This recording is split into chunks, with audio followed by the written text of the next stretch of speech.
Putting God first can be difficult. What can we learn from Samson, who refused to put God first? Samson was born as a Nazarene. This meant he had to live a certain way. First of all, he should not drink wine, grape juice, or anything from the vine.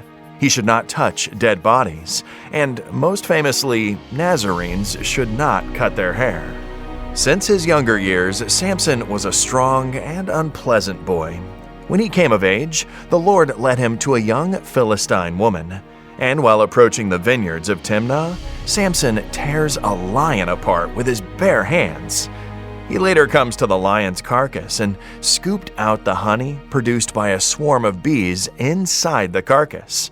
Did you notice it? Samson liked to live on the edge between right and wrong. God's instructions were clear: stay away from grapes and dead bodies. In this one short passage, he disobeyed both instructions. Later, it would be easier for him to allow his hair to be cut, as he had already chosen the rebellious route. No one wakes up one day and decides to reject God. There's always a series of small decisions when we fail to put God first.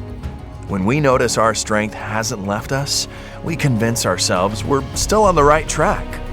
God invites us to put Him first today, so we are not victims of our enemy like Samson was. When Samson realized the spiritual corruption of his heart, he immediately called out to God, and God answered. In fact, the Bible tells the story that every prayer Samson prayed was answered. God was merciful with Samson, and He will be merciful with us.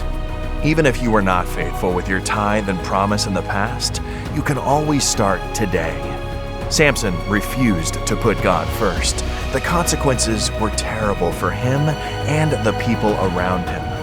God's love compels us to put His kingdom first, while Samson's example is a warning for us today. As we return our tithe and promise, we are challenged to put God first.